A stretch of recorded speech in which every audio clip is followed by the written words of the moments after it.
Et aujourd'hui, cette exposition essaye d'adresser cette question-là.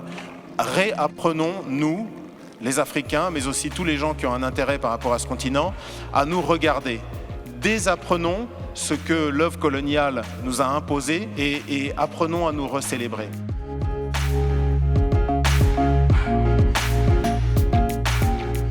Cette expression africaine pré-contact, elle n'est pas, c'est pas de l'égyptologie, c'est pas quelque chose qui est mort, c'est pas quelque chose qui a disparu, c'est quelque chose qui a évolué et qui est appelé à évoluer. Et puis il y a ces cartes qui sont très intéressantes parce qu'en fait c'est des cartes d'époque et on se rend compte que par rapport à la représentation habituelle, l'Afrique y est inversée. Ça nous fait penser justement que la redécouverte ou la remise en question de ce qu'on sait de l'Afrique, de la manière dont on regarde l'Afrique, c'est exactement le thème de cette exposition.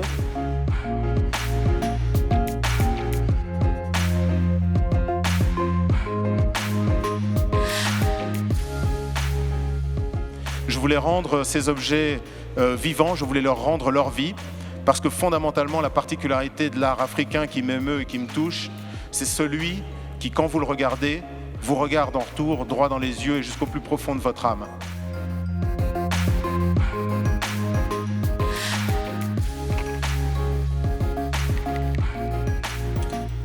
La dernière salle, en fait, là où le dernier objet donc, de l'exposition, c'est toute l'idée de ces œuvres qui sont des êtres. Et ces êtres sont armés d'une volonté, sont armés d'une exigence, exigent qu'on leur rende leur dignité et qu'on leur rende leur vie. Et les Africains, c'est que par nos actes, par nos décisions, nous définissions les Africains que nous sommes et l'Afrique que nous voulons célébrer.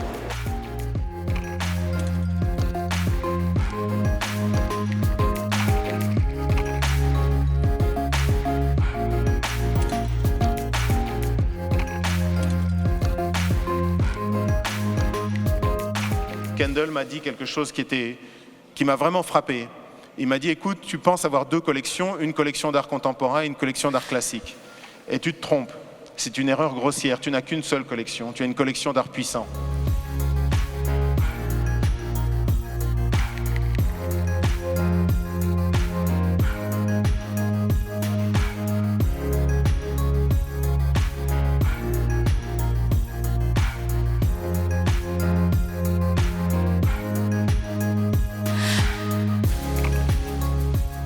Je voulais vraiment remercier spécialement les deux équipes sans lesquelles ce projet n'aurait pas pu se faire parce que c'est un projet fou.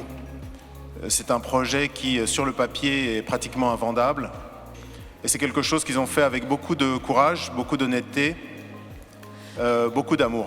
Et vraiment pour ça, je voulais vous en remercier, toute l'équipe de Beaux-Arts. Je pense que vous mettez cette institution là où elle mérite d'être par rapport à l'ambition initiale qu'avait ce projet des Beaux-Arts quand il a été créé au début du siècle dernier. Merci beaucoup.